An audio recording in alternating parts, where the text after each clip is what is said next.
تخافي أبلغي عنا الغوافي أخبريهم لا تخافي من معين الحق نرغب. The ultimate victory is the victory of istiqamah and thabat and tawhid, being steadfast and firm on this tawhid in both difficult and prosperous times. معين الحق نرغب. فاز من حصد المعالي لا يجانب أو يغالي.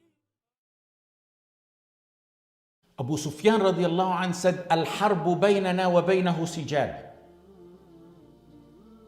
Ibn Barri in Lisan al-Arab said, Sijal is a term from when the Arab used to go to the wells to compete with each other. Each individual would draw water from the well with a rope and a bucket. Whoever gets more water in his bucket is the winner. It's not really something you control. You do not control how much water fills your bucket. So they took turns in winning. No ultimate winner. So the term sijal was then used as a metaphor or a term to describe the outcome of wars. Abu Sufyan radiallahu anh mentioned the exact wording a second time when he was summoned by Hiraql. The first time he mentioned it was after he was boasting after the battle of Uhud. Hiraql summoned him. In the hadith that's in Sahih Muslim, he summoned him to question him and asked him some questions. Hiraql said, فَهَلْ قَاتَلْتُمُوهُ? Abu Sufyan said, قُلْتُ نَعَمْ. قَالَ فَكَيْفَ كَانَ قِتَالُكُمْ إِيَّهُ? He said, how was the war? Hiraql wants to know how the war was.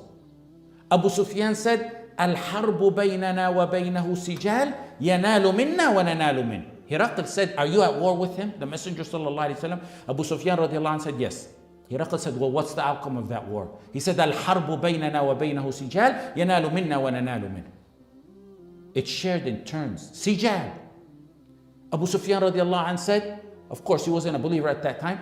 Abu Sufyan radiallahu anh said, sometimes he suffers a loss at our hands, sometimes we suffer a loss at his hands. And after all the questions that he asked Abu Sufyan, Hiraql came up with his conclusion. He said, وَسَأَلْتُكَ هَلْ قَاتَلْتُمُوهُ فَزَعَمْتَ أَنَّكُمْ قَدْ قَاتَلْتُمُوهُ فَتَكُونُ الْحَرْبُ بَيْنَكُمْ وَبَيْنَهُ سِجَالٌ يَنَالُ مِنْكُمْ وَتَنَالُونَ مِنْهُ وَكَذَلِكَ الرُّسُلُ تُبْتَلَى ثُمَّ تَكُونُ لَهُمُ الْعَاقِبَةُ وَلَيَبْلُغَنَّ مُلْكَهُ مَا تَحْتَ قَدَمِهِ وَلَيَبْلُغَنَّ مُلْكَهُ مَا تَحْتَ قَدَمِهِ. In another narration he said, فَزَعَمْتَ أَنَّ الْحَرْبَ سِجَالٌ وَدُوَلٌ فَكَذَلِكَ الرُّسُلُ تُبْتَلَى ثُمَّ تَكُونُ لَهُمُ الْعَاقِبَةُ. That's how prophets are. They're tried before the final victory is theirs. I asked you, Hiraql said, whether you've been at war with him, and you said, you have been at war with him. And that victory between you and him is shared by turns. Sometimes they suffer losses at your hand, and sometimes you suffer losses at their hands. And he said, وَكَذَلِكَ الرُّسُلُ تُبْتَلَى ثُمَّ تَكُونُ لَهُمُ الْعَاقِبَةُ. That's how the prophets are. They're tried before the final victory is theirs.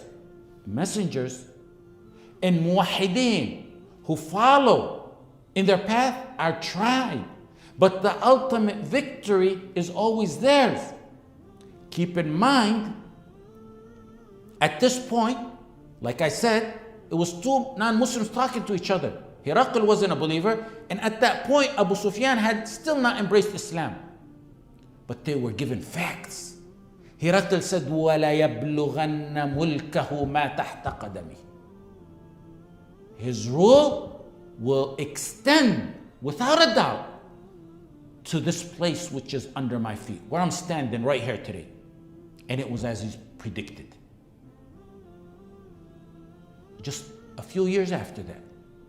And as Allah subhanahu wa ta'ala promised, a small number of outnumbered muwahideen in the Battle of Al-Yarmouk took down the mightiest empire with the strongest army of their time, and that's exactly what will happen time and time again. In the statement of Hiraql, while he was on a ship fleeing Bilad al-Sham, will be echoed by the Tawhīd again and again when he said farewell and long farewell to Syria. We'll never meet again, and he never met Syria again. ذكر الظالم أنا نسل زيد والمثنى إن أهنا ما استكنا عزة فينا وسوء